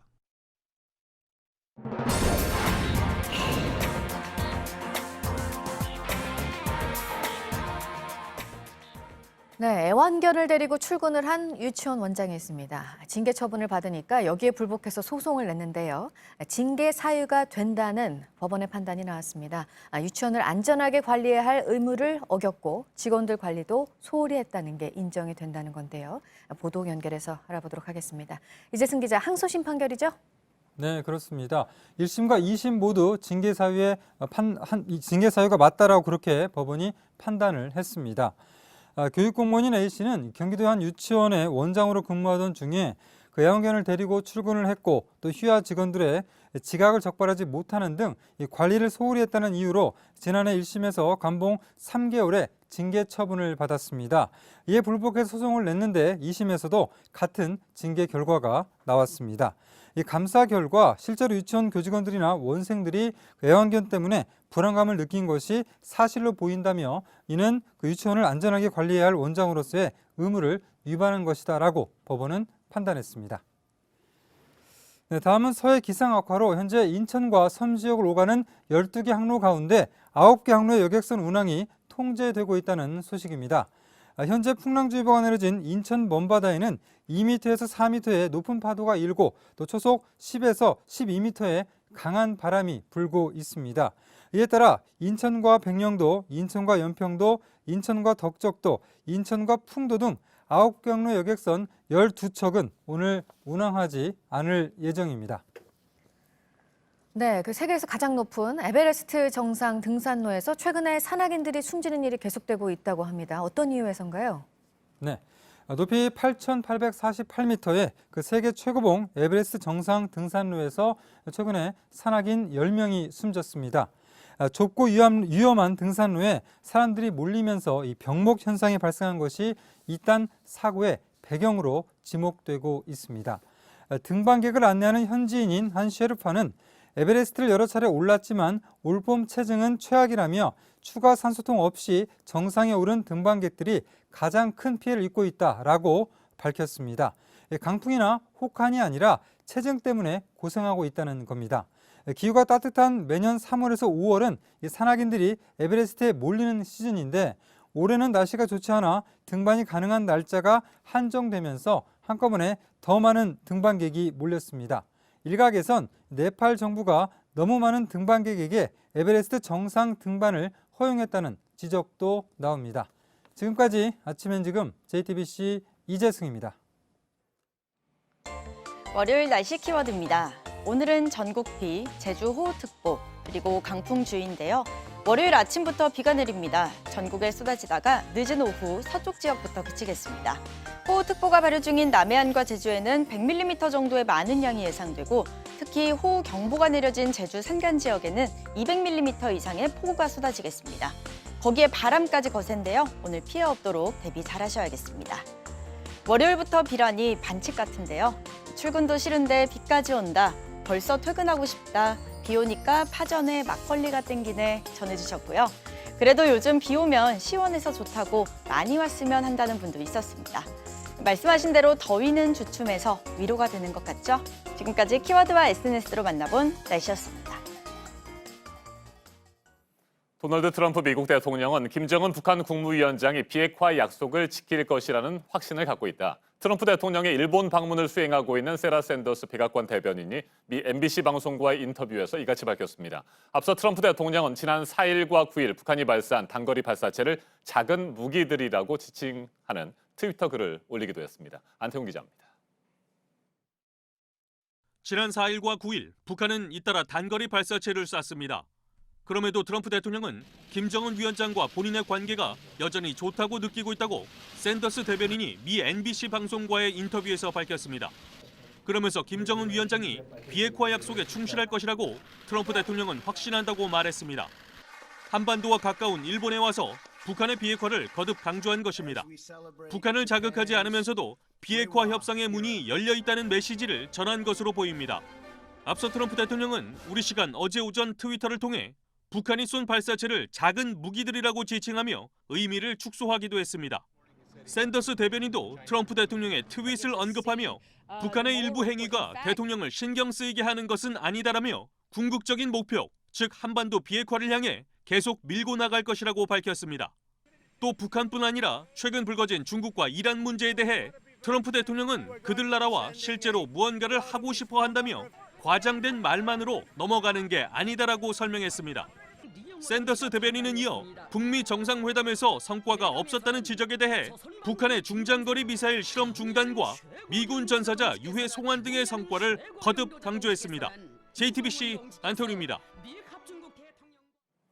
도널드 트럼프 미국 대통령이 연일 북한에 유화적인 메시지를 보내고 있습니다. 최근 북한이 쏜 발사체를 작은 무기들이라고 지칭하면서 신경 쓰지 않는다고 밝혔습니다. 그동안 미국의 태도 변화를 요구해왔던 북한이 어떤 반응을 보일지 주목됩니다. 김동엽 경남대 극동문제연구소 교수 자리 함께했습니다. 어서 오십시오. 예, 네, 트럼프 대통령이 그랬고요. 백악관 세라 샌더스 대변인도 김정은 북한 국무위원장을 향해서 유화적인 메시지를 보낸 것으로 보이는데 이거 어떻게 생각하십니까? 이런 유화적 메시지가 최근에 갑자기 나온 것이 아니라고 생각합니다. 지난 하노이 이후에 좀 강성한 메시지가 있었지만 상당 부분 상황을 악화시킬 수 있는 어떤 그러한 말은 미국에서도 자제해 왔거든요. 그런 측면에서 최근에 이제 북한이 이제 뭐 자신들은 미사일이라고 이야기하지 않았지만 미사일로 사료되는 발사체를 2번 발사했지 않습니까? 이 발사 이후에도 미국이 특별하게 어떤 뭐랄까요 강경한 발언을 내지 않고 있기 때문에 이것을 이제 우리가 유화 메시지라고 하는데요. 이러한 것들이 어떤 미국의 어떤 변화라든가 대화를 촉구하는 어떤 그런 것으로 보기보다는 오히려 저는 상황을 관리하고 있는 측면으로 이제 평가하는 것이 더 좋다고 생각합니다. 북한에서는 이러한 것들을 명확하게 미국의 어떤 입장을 바꾸고 어떤 셈법을 바꾸고 나오라고 하는 입장인데 이 지금 미국 입장에서는 그런 모습을 보이지 않고 단순히 어떤 좋은 듣기 좋은 목소리만 내고 있다는 네. 측면에서 보면 어떤 대화를 하자는가 대화로 들어가기 위한 어떤 모멘텀을 만들기라기보다는 더 악화되지 또 어떤 잘못된 메시지를 전해서 상황이 악화되는 것을 방지하기 위한 어떤 상황 관리적 차원으로 이것을 좀 평가하는 것이 더 좋지 않을까라고 저는 봅니다. 자, 그런데 앞서 존 볼턴 백악관 국가안보보좌관, 북한이 쏜 단거리 발사체를 단거리 탄도 미사일이라고 규정을 했고요. 유엔 제재 위반이라고 강조를 하지 않았습니까? 이건 그러면 트럼프 대통령과 전혀 다른 얘기인데 왜 이런 얘기들이 나왔다고 보십니까?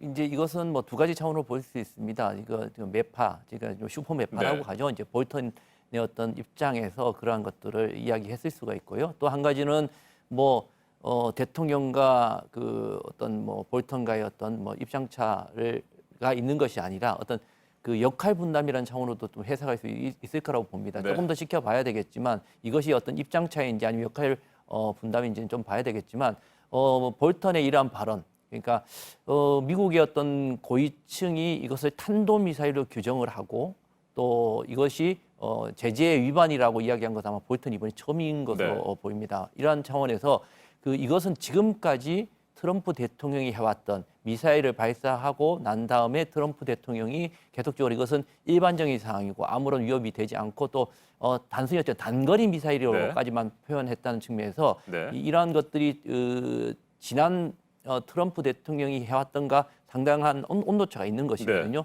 이런 차원에서 볼턴이 한 발언을 빨리 이제 수습함으로 인해서 전 두 가지 차원이 있다고 생각합니다. 하나는 대외적으로 북한이 이것을 오해하지 않는 어떤 상황 관리적인 차원이 분명히 있고 또 대내적인 차원에서 자신의 어떤 업적이라고 표현해야 되겠죠.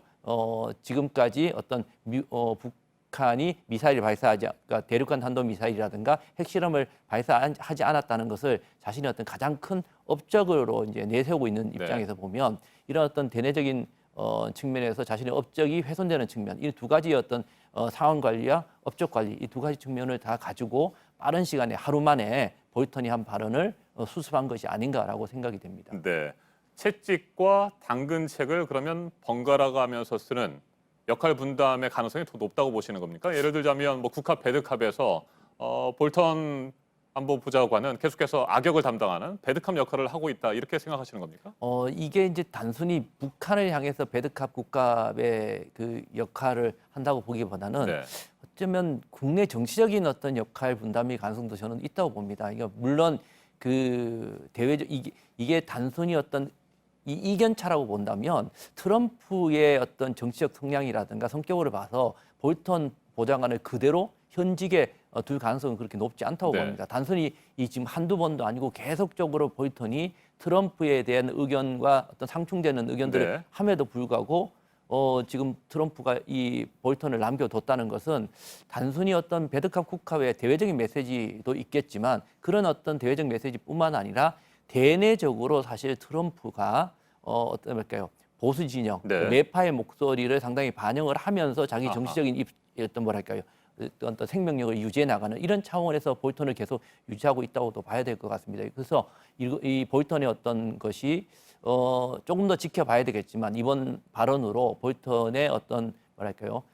입지라든가 어떤 이런 것들이 줄어드느냐 안 들느냐 좀 지켜보고 또 그대로 이 현직을 유지하는지 좀 지켜봐야 이것이 배드캅이냐 국합의 역할 분담이냐 아니면 정말 이 두 트럼프와 볼턴 간의 어떤 확연한 입장 차의 어떤 갈등이냐 이런 것은 좀 지켜봐야 될 것 같습니다. 네, 트럼프 대통령과 볼턴 보좌관의 입장 차이는 그런데 북한 문제뿐만이 아니고요. 이란과 베네수엘라 사태에서도 뭐 어김없이 자주 등장을 하고 있고 그렇게 비춰지는 모습이 분명히 있습니다. 그럼에도 불구하고 역할 분담일 수 있다. 네, 뭐 그런 해석 충분히 가능할 것 같습니다. 근데 또 한 가지 궁금한 건 말이죠. 내년 미국 대선을 앞두고 트럼프 대통령으로서는 북한 문제가 결코 실패하지 않았고 계속해서 잘하고 있다 이런 모습들을 더 강조하고 부각시키려고 하는 의도도 있지 않을까요? 그렇습니다. 지금 이제 이렇게 급하게 하루 만에 볼턴의 발언 자체를 지나고 나선 것은 지금까지 어쨌든 하노이가 결렬이 됐지만 트럼프 대통령이 하노이의 그러니까 기자회견장에서도 가장 밝힌 것이 그럼에도 불구하고 북한은 핵실험을 하지 않고 또 대륙간 탄도미사일을 발사하지 않고 있다라고 이야기했고요. 지난번 북한이 단거리 발사체, 단거리 미사일을 발사한 이후에도 트럼프 대통령은 이것에 대해서 대수롭지 않다, 일반적인 상황이고 북한의 군사적인 훈련일 뿐이다라고 하면서 네. 중장거리 미사일을 발사하지 않았다라고 이야기를 하고 있거든요. 이런 차원에서 보면 트럼프 대통령이 일단은 상황을 관리하면서 자신의 어떤 정치적인 어떤 성과라고 할 수 있는 핵의 유해라든가 미사일 발사 유해를 계속 그렇게 관리를 하기 위해서 북한이 오판하지 않고 조금 더 다른 어떤 업그레이드된 행동, 에스컬레이드된 행동을 하지 않게 하기 위한 어떤 관리 차원에서 이런 모습을 보이고 있지 않나 생각됩니다. 네. 요즘 또 하나 가장 궁금한 내용이 말이죠. 지난 2월 하노이 2차 북미 정상회담 노딜로 끝난 이후에 북한과 미국의 물밑 대화는 완전히 멈춘 겁니까? 아니면 지금도 계속되고 있다고 봐야 됩니까? 그 점에 대해서는 제가 정보가 없기 때문에 네. 말씀드리기 어렵지만 지금 현재 형태로 봐서는 물밑 대화는 없는 것으로 보는 것이 맞는 것 같습니다. 지금 북한이라든가 미국에서 나오는 어떤 그 말을 놓고 본다면 어떤 물밑 대화가 있다고 보기는 상당히 좀 어려운 것 같습니다. 네. 그렇다면 트럼프 대통령이 이 같은 유화 제스처 계속해서 북한을 협상 테이블로 이끌어내기 위한 그런 전략이라고 볼 수 있는 겁니까? 저는 어렵다고 봅니다. 네. 이거 지금 사실 앞서 말씀드렸듯이 이것을 협상 테이블로 끌어들이기 위한 나름대로의 미국의 전략일 수는 있겠지만 북한 자체는 이것을 가지고 협상 테이블로 나올 가능성은 없고 그런 차원에서 미국이 모르지 않기 때문에 이것은 단순히 협상 테이블로 끌어내기 위한 어떤 선물이나 칩이 될 수 없다는 측면에서 상황 관리라는 측면으로 지금의 현재의 미국의 어떤 발언이나 이런 것들을 좀 이해하는 것이 더 좋지 않을까라고 생각이 됩니다. 네. 또 하나 주목해서 봐야 될 것이 민주당의 유력 대선 후보입니다. 조 바이든 전 부통령. 북한에 대한 비판의 수위를 계속 높여갔고요. 이에 맞서서 북한도 조 바이든 전 부통령을 계속해서 비판하고 있습니다. 최고 존엄을 모독했다. 지능 지수가 모자라는 멍청이다. 속물의 궤변을 늘어놓고 있다. 이런 얘기도 했는데 이런 발언들이 나오니까 트럼프 대통령의 반응이 또 재밌습니다. 조 바이든을 IQ가 낮은 사람이라고 하는데 그런 나쁜 말로 불렀을 때 나는 웃었다. 이렇게 얘기를 했거든요. 트럼프 대통령의 입장에서는 북한 김정은 위원장이 조 바이든 전 부통령을 상대하는 것보다는 자신을 트럼프 대통령을 상대하는 것이 훨씬 나을 것이다. 그러니까 나와 협상하자. 이런 생각들이 좀 밑에 깔려 있다고 보십니까? 아무래도 그렇게까지 이제 확대해서 분명히 해석할 수 있는 부분이 있습니다만은 어떤 그 트럼프 대통령의 어떤 그런 발언 자체는 그렇게까지 좀 확대해서 했다기보다는 조금 기분적인 어떤 측면이 좀 강하다고 봐야 될 것 같고요. 그다음에 북한 입장에서도 그런 어떤 트럼프 대통령에 대한 어떤 또 폼페오 국무장관에 대한 직접적인 어떤 언급이 아니라 볼턴이나 바이든에 대해서 이야기하는 것도 미국에서 관리하는 것과 마찬가지로 북한에서도 지금 현재 상황 관리를 하고 있는 어떤 양쪽 다 어떤 좋은 방향으로 이끌어나기 위한 어떤 동력은 없지만 더 나빠지지 않도록 하기 위한 또 이런 상황이 자칫 잘못돼서 빌미를 줘서 상황이 잘못됐을 때 자신들이 책임을 질 수 있기 때문에 그 빌미를 줄 수 있기 때문에 그런 빌미를 줄 만한 어떤 그런 행동이나 말을 철저하게 해서 양측 다 자제를 하고 있다 이렇게 봐야 될 것 같습니다. 네. 북한은 우리나라에 대한 비판도 계속해서 하고 있습니다. 한미 훈련에 대해서도 비판을 이어가고 있고요. 이건 어떻게 보십니까? 이제 한미 훈련을 포함해서 북한이 최근 이야기하고 있는 것은 이제 그 인도적인 지원 문제 이것까지 같이 해서 이런 것들이 자신들을 변화시킬 수 없다. 자신들이 대화의 장으로 끌어낼 수 없다는 점을 명확하게 하고 있습니다. 이런 것들은 우리에 대한 비난이면서도 자칫 우리의 인도적인 지원이라든가 우리의 이런 것들이 비핵화와 연계되는 것을 상당히 우려하고 있는 것 같습니다. 무슨 뜻이냐면 그러니까 지금 미국이 변하지 않는 상태 내에서 마치 남북 간의 인도적인 지원이나 이런 것들을 통해서 우리가 북미 간의 대화의 연결고리를 걸게 되면 사실 북한 입장에서 놓고 보면 자신들이 원하는 미국의 양보, 미국의 어떤 상응 조치를 받지 않는 상태 내에서 미국의 셈법이 변하지 않는 상태에서 대화를 하게 되는 그런 어떤 모양새가 되거든요. 그런 차원에서 북한이 이제 우리를 보고 하는 이야기는 그렇습니다.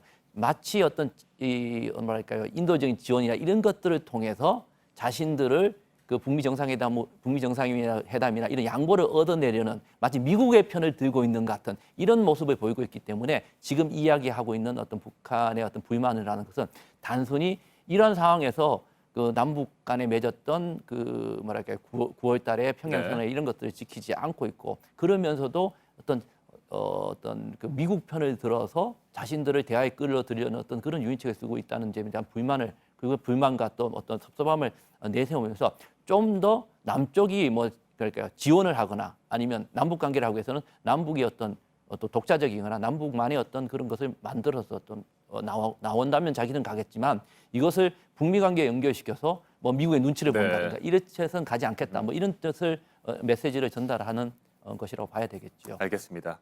지금까지 김동엽 경남대 극동문제연구소 교수였습니다. 말씀 잘 들었습니다. 예, 감사합니다.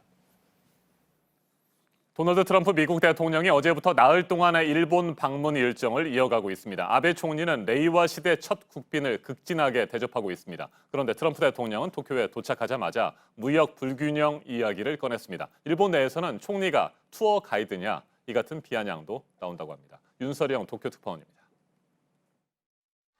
첫 일정에서 트럼프 대통령은 무역 불균형을 시정해야 한다는 말부터 꺼냈습니다. As you know, the United States and Japan are hard at work negotiating a bilateral trade agreement, which will benefit both of our countries, but we'll get it a little bit more fair, I think. I think we'll do that.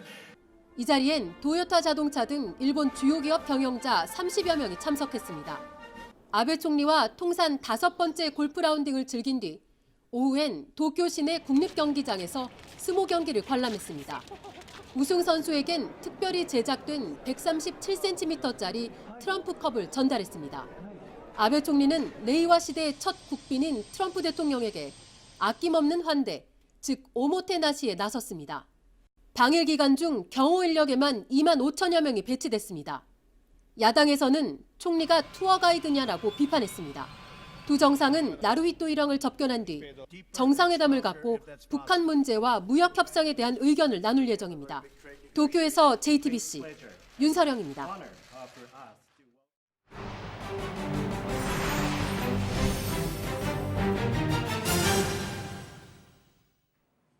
현지 시간 26일 새벽 페루 중북부에서 규모 8.0의 강진이 발생했습니다. 페루는 지진이 자주 발생하는 환태평양 조산대 이른바 불의 고리에 위치해 있는데요. 수많은 건물이 무너지거나 부서졌고 지금까지 1명이 숨진 것으로 파악됐습니다. 우리 교민과 관광객들의 피해는 아직까지 확인되지 않았습니다. 연지환 기자입니다. 방범용 카메라 화면이 요동치기 시작합니다. 진열된 물건들은 우수수 떨어집니다. 곳곳에서 건물 파편들이 나뒹굽니다. 사람들은 건물 밖으로 쏟아져 나왔습니다. 근처 공연장에선 음악이 멈추고 비명이 시작됩니다. 현지 시간 26일 새벽 2시 40분쯤 페루 중북부 로테토주 라구나스에서 남동쪽으로 75.6km 떨어진 지점에서 규모 8.0의 강진이 발생했습니다. Un niño de 11 años y un adulto de 58 años con lesiones en cabeza. 폭탄을 맞은 듯 벽은 쏟아져 뻥 뚫렸습니다. 학교와 병원 등 지금까지 최소 50채 넘는 건물이 피해를 봤습니다. 일부 지역에선 정전도 이어졌습니다.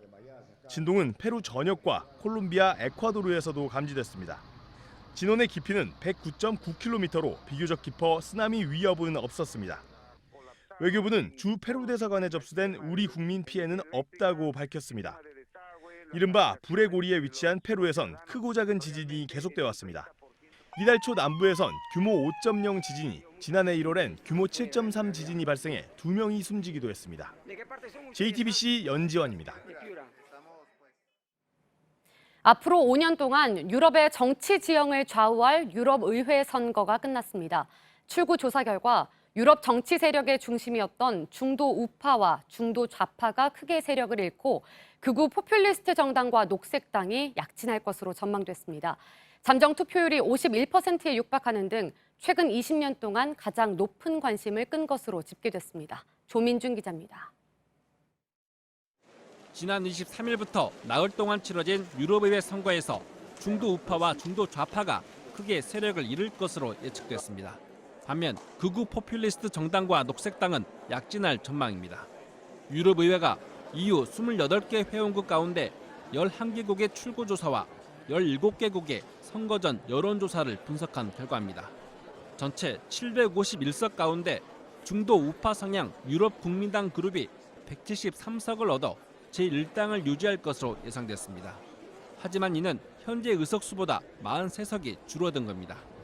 중도 좌파 성향의 사회당은 현재 의석수보다 39석 적은 147석을 얻을 것으로 보입니다.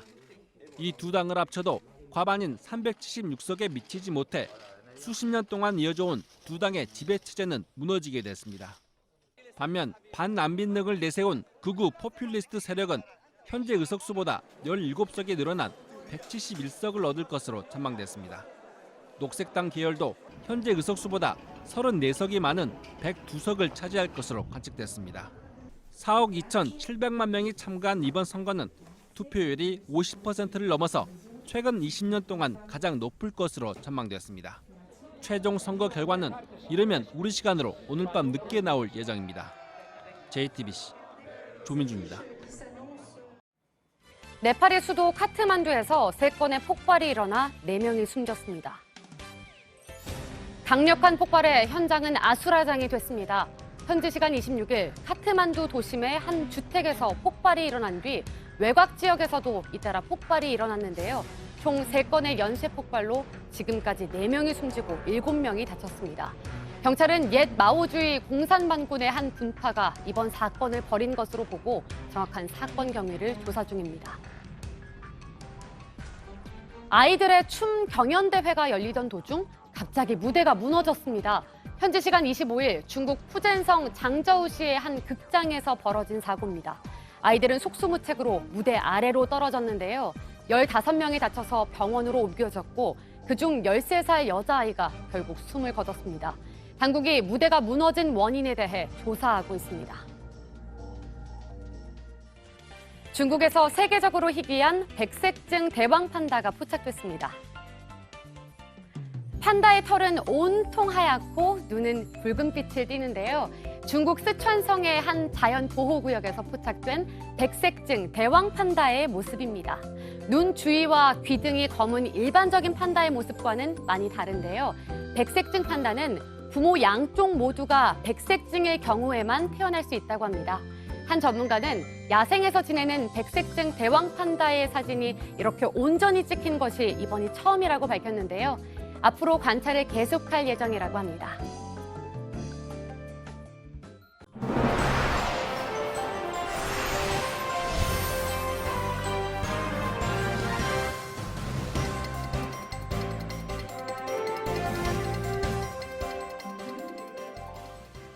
네, 월요일 아침입니다. 8시 6분 지나고 있습니다. 검경 수사권 조정 법안을 비판하고 검찰 개혁 방안을 구체적으로 적은 글을 현직 검사장이 전체 국회의원들에게 보냈습니다. 송인택 울산지검장인데요.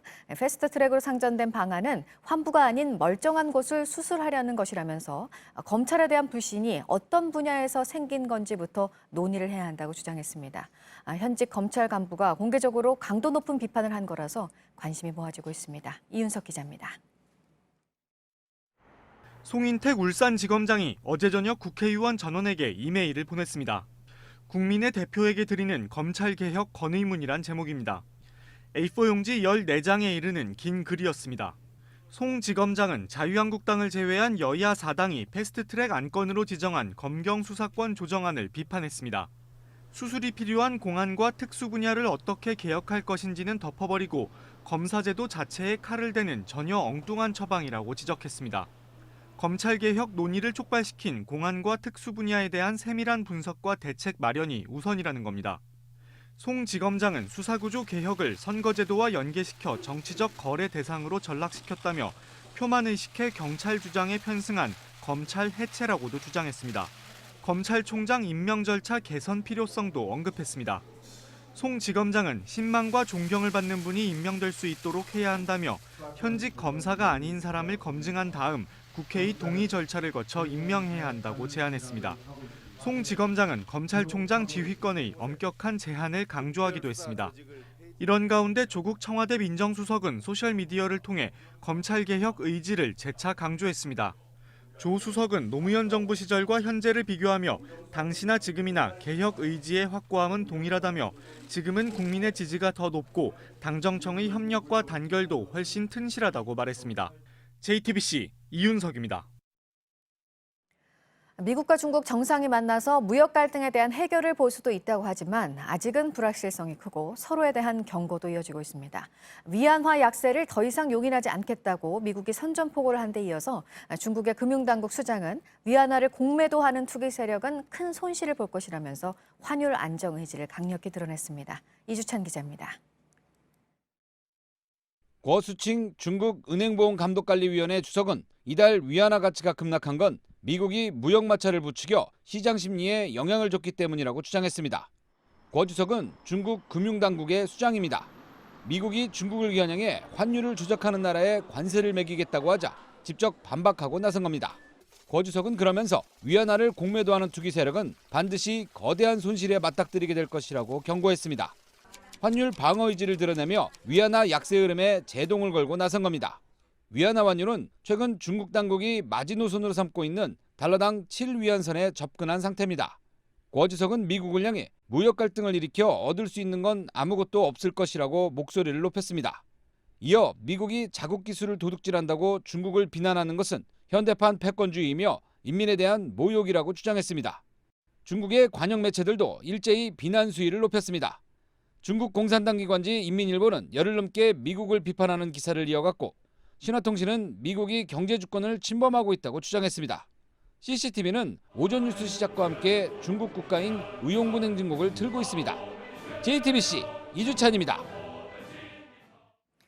중국 업체 화웨이를 미국이 압박하고 있는 것에 대해서는 우리 입장도 참 난처한 상황인데요. 이런 퇴출 움직임에 우리가 동참을 하면 사드 사태가 재현될 것이라는 우려가 나오고 있습니다. 이 소식은 최재원 기자가 보도합니다. 미국이 화웨이 퇴출에 한국의 동참을 요구하고 있다는 관측에 시장은 예민하게 반응했습니다.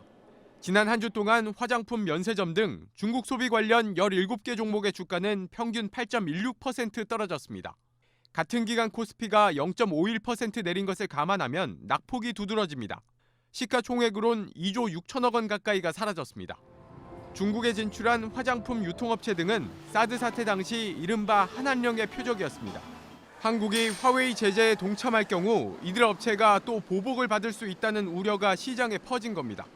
2016년 사드 배치 때는 넉 달간 중국 관련 주요 10개 종목의 시가총액만 13조 원 넘게 떨어졌습니다. 화웨이 퇴출이 현실화할 경우 국내 통신업체의 타격도 커질 수 있습니다.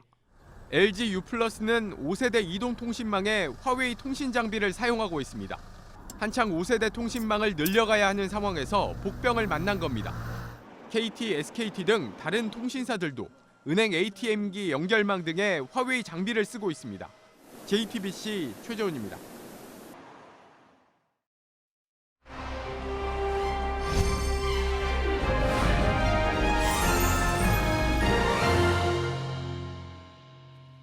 세계 최대 민주주의 선거로 불리는 인도 총선이 한 달이 넘는 대장정을 끝마쳤습니다. 유권자가 9억 명에 이르고 670개 정당이 참여했습니다. 후보자 수는 8천 명에 이르는 대기록을 세웠습니다. 나렌드라 모디 현 총리는 집권 여당의 압승으로 재집권에 성공했습니다. 경제와 안보 분야에서 두각을 나타낸 것이 주요했다는 분석입니다. 최인택 중앙일보 국제전문기자와 좀 더 자세하게 짚어보겠습니다. 어서 오세요. 안녕하십니까. 네, 인도 총선이 4월 11일에 시작됐잖아요. 한 달가량 진행이 됐고 지난 23일에 동시 개표가 진행이 됐는데 정말 대단한 총선입니다. 예, 그렇습니다. 인도를 두고 세계 최대 민주주의 국가라고 그럽니다. 네. 인구가 많고 굉장히 언어도 많고 그리고 종교도 복잡하고 종족도 굉장히 복잡한 나라임에도 불구하고 꿋꿋하게 민주주의를 해내고 있습니다. 이는 이제 어떤 독재국가, 일부 독재국가에서 민주주의는 우리에게 나라가 너무 복잡하고 인구가 많아서 맞지 않다고 주장하는데 그걸 이제 통쾌하게 누르는 민주주의의 승리죠. 그리고 인도의 선거는 그래서 세계 최대 민주주의 축제라고 그렇게 부르고 있습니다. 네, 현 모디 총리가 이제 재임명 절차도 마친 상황이고 이제 취임 선서를 하게 될 텐데 집권 여당의 압승이었죠. 예, 그렇습니다. 인도는 지금까지 이제 그 BJP라고 인도 인민당으로 번역을 하는데요. 힌두 민족주의 정당입니다. 이 정당이 이제 집권을 했는데 기존 의석보다 282석인데 303석으로 더 늘렸습니다. 그리고 네. 이제 인도 선거는 보통 지금 여당 연합, 야당 연합식으로 여러 정당들이 연합에서 치르는데요. 야당 연합은 훨씬 345석 정도를 차지해서 272석이 이제 과반인데요. 이를 한참 넘어서는 안정적인 의석을 확보했습니다. 지난번 2014년 선거에서도 역사적으로 단일 정당이 가장 많은 의석을 차지한 것으로 퍼센티지로 이제 그렇게 지적이 됐는데 이번에는 그보다 더 이제 큰 승리를 거둔 거죠. 인도에서는 역사적인 승리라고 표현을 하고 있습니다. 네, 모디 총리는 어렸을 때 홍차를 팔던 가난한 하층 계급 출신이잖아요. 정말 입지전적인 인물입니다. 예, 그렇습니다. 인도는 헌법과 이제 모든 법률에서 전통의 카스트 신분 제도가 철폐됐습니다. 그래서 선거에서는 뭐 입후보라든지 아니면 투표에서 아무런 제약을 갖지 않는데요. 다만 사회적으로는 아직도 이제 카스트 제도가 많이 남아 있어서 서로 이제 통혼도 하지 않고 그리고 일부 이제 하층민들은 가업을 계속 잇고 있습니다. 모디 총리가 말씀하신 대로 열차역에서 차를 파는 이렇게 길게 해서 따르는 그걸 이제 가업으로 계속 해왔는데 교육을 본인이 열심히 공부해서 교육을 받지 않았으면은 지금도 이제 그걸 가업으로 하고 있을 텐데 거기서 이제 탈출해서 신분 상승을 이룬 거죠.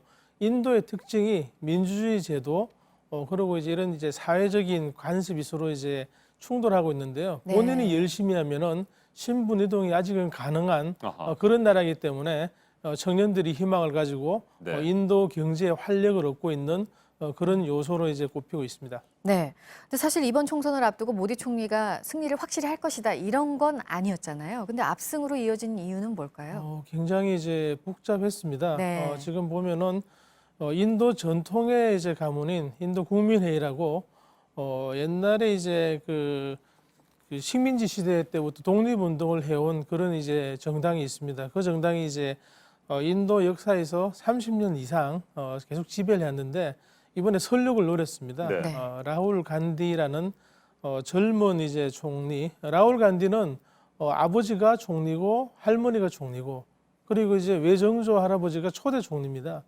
그런 가문임에도 그런 가문에다가 중도 좌파 색채인데 이번에 이제 무상 시리즈의 정책을 많이 내놨는데 모디 총리는 이에 대응해서 일자리를 많이 창출할 수 있는 경제 성장, 특히 이제 뭐 일부 대도시를 일부 이제 신도시를 새로 만들고 그리고 교량과 도로를 만드는 그런 이제 경제 투자를 하겠다 이런 걸로 이제 서로 맞섰는데 모디 총리가 2014년 총리가 된 뒤로부터 계속 이제 한 차례 빼고 매년 7% 이상의 성장을 이뤘습니다.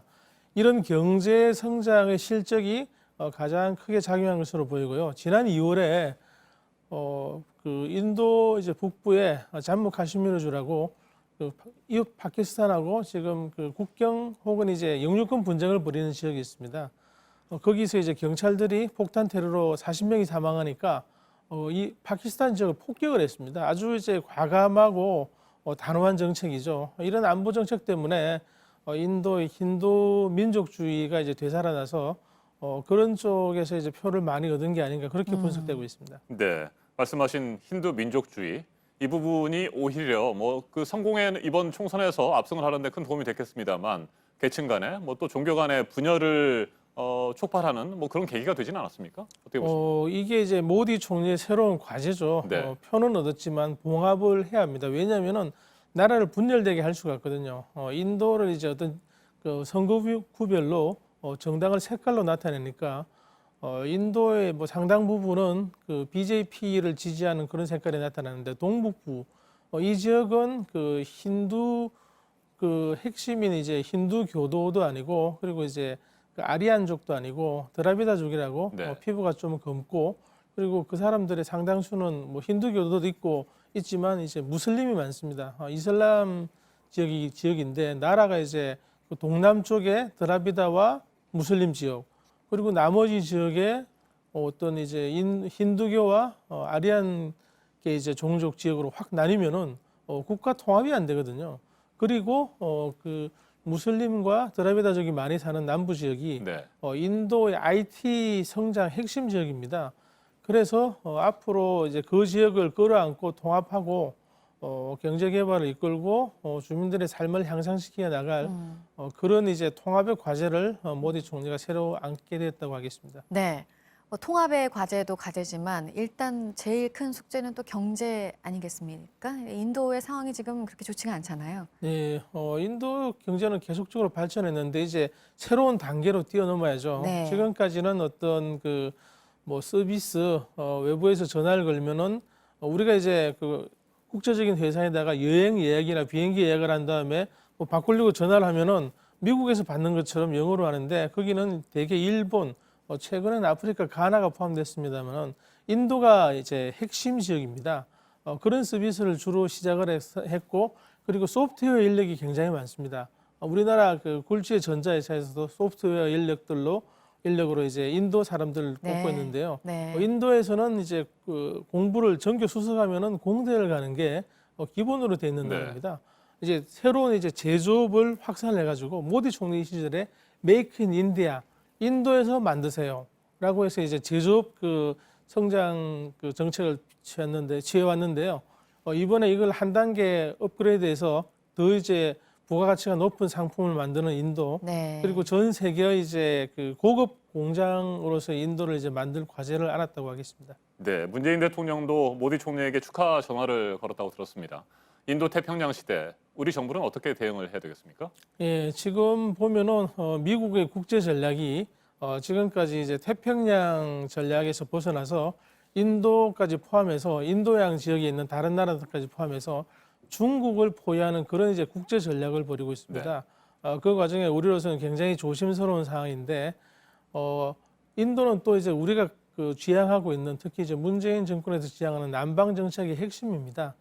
지금 이제 그 서방 중심, 미국 중심을 떠나서 보다 다양하게 외교를 해야 되는데 그 핵심이기 때문에 더욱 그 주의를 기울이고 많은 공을 들여야 될 것으로 보입니다. 네.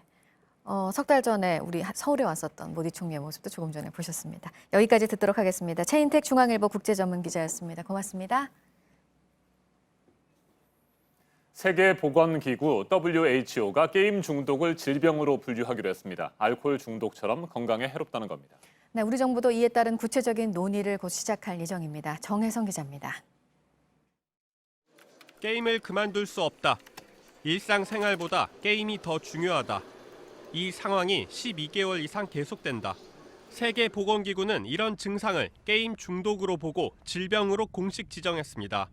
현지 시간 25일 스위스 제네바에서 총회를 열고 관련 개정안을 만장일치로 통과시킨 겁니다. 바뀐 기준은 2022년부터 적용됩니다. 게임 중독에 공식 질병 코드를 부여하면 각국 정부는 해당 통계를 발표해야 합니다. 게임 중독을 예방하고 치료하기 위해서 정부가 규제를 새로 만들 가능성이 높아지는 겁니다. 술과 담배처럼 게임에 대해서도 별도의 세금을 매길 가능성도 제기됩니다.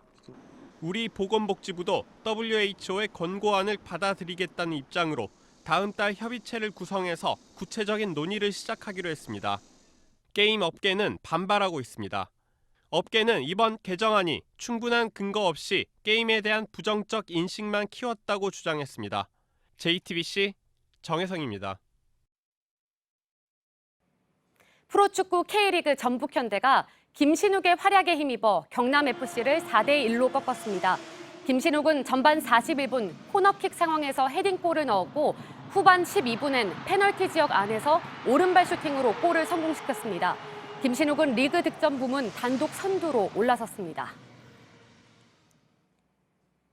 한국 여자 프로골프 KLPGA의 임은빈이 2016년 데뷔한 이후 93번째 출전한 대회에서 생애 첫 우승을 차지했습니다.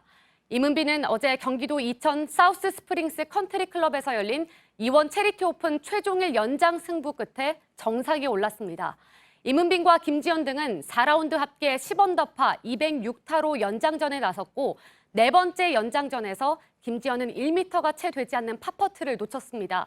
이로써 임은빈이 우승 트로피와 1억 6천만 원의 상금을 손에 넣었습니다. 국제유도연맹 세계투어 후어하우터 그랑프리 대회에서 우리 대표팀이 마지막 날 금메달 2개를 추가하며 종합 우승을 차지했습니다. 어제 중국 후어하우터에서 열린 결승 경기에서 남자 100kg급 조구함과 남자 100kg 이상급 김민종이 나란히 금메달을 목에 걸었습니다. 우리 대표팀은 이번 대회에서 금메달 4개, 동메달 2개를 획득해 금메달 3개에 그친 일본을 제치고 우승했습니다.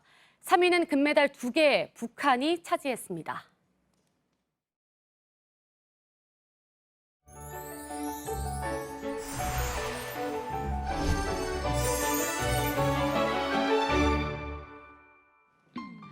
전국 곳곳 빗줄기가 강합니다. 현재 출근길 대부분 지역에 비가 내리는 가운데 특히 남해안과 제주에는 시간당 20mm 안팎으로 거세게 쏟아지고 있습니다.